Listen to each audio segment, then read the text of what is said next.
Matagal nang suliranin ng mga residente at bisita ng Cebu City ang pagkawala ng mga cellphone na nagdudulot ng matinding abala at pangamba lalo na tuwing may malalaking pagdiriwang. Around 10 p.m. sa Fantasman niya kanang pag street dancing ato kay disco lagi kayo din daghan kay sa nanugtaw. Na ay ako ang cellphone busy mi ato picture paguna dahil pagkataod-taod kay ako ra siya ibutang sa akong bulsa. Kay wala na ako kaso sa akong bag then pagkataod-taod kay after 5 minutes jud nawagtang jud siya kay magpicture pa ta mi ato kaduha na.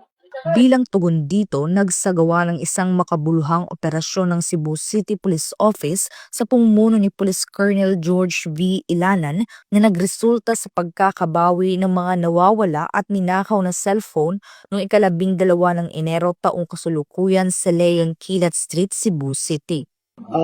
Sa side ko siya sir na mili ko sinulog shirt. Then ginasmagan ko mga 3 to 4 persons. Naibong ko after ato ni kalit kagana kong bulsa. Nga nawala na dayon. Ato mga nadasmag na ko ni kalit ato sila kawala. Batay sa paunang investigasyon, hindi lahat ng mga nakuwang cellphone ay nawala o ninakaw noong Sinulog Festival. Ang ilan sa mga ito ay naiulat na nawawala bago at matapos ang nasabing selebrasyon. Atay kuyo kanina, upat ka complainant kay puro nititik diri sa location ang ilang iPhone. So, atong although na resistance sa tagiya, apalikuan mo ko ni repair, they repair cellphone but they are also access mamaligya o cellphone. So, mamalit sa ni sila o pinaligya. Specifically, iPhone. So, atong sa dugay nga inistorya, atong gingnan niya, ikuha na to nga, atong tanawon na to, inspector na to ang ilang establishment o ang katong mga rooms dito sa second floor. O dito, naka-recover mga cellphone dito sa second floor sa rooms.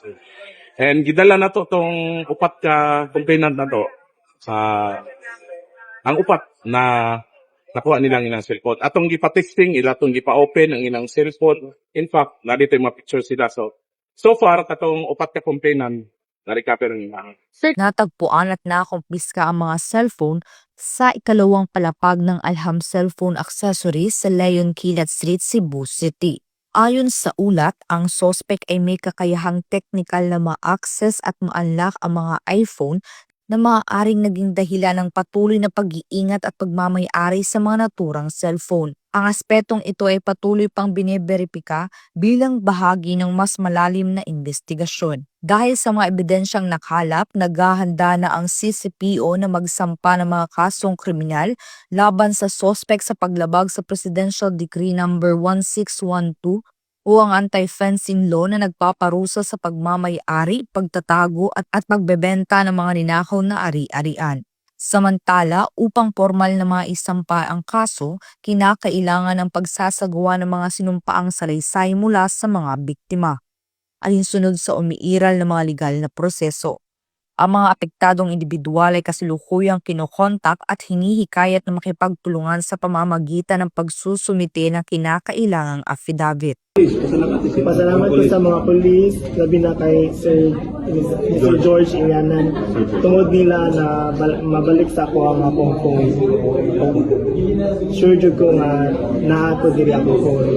Muling pinagtitibay ng Cebu City Police Office ang kanilang matibay na pangako sa kaligtasan ng publiko, pag-iwas sa krimen at pananagutan. Ipaninguhag yun na ito ma-prevent ang crimes. And if ever ang crime makomit diri sa Cebu, dili na kutob sa platter ang atong kapulisan sa Cebu City Police Office. Pangitaon yun na mo ang nagbuhan sa krimen. And this is a basic example sa atong isip. Pangitaon yun na to. Basig ato lang atong mga kuhan niya, gumanong platter, kumana, dili, we are doing an intensive follow-up operation. Hinihikayat din ng publiko na agarang iulat ang mga insidente ng pagkawala o pagnanakaw at makipagtulungan ng lubos sa mga otoridad upang matiyak ang mabilis na investigasyon at resolusyon ng mga kaso.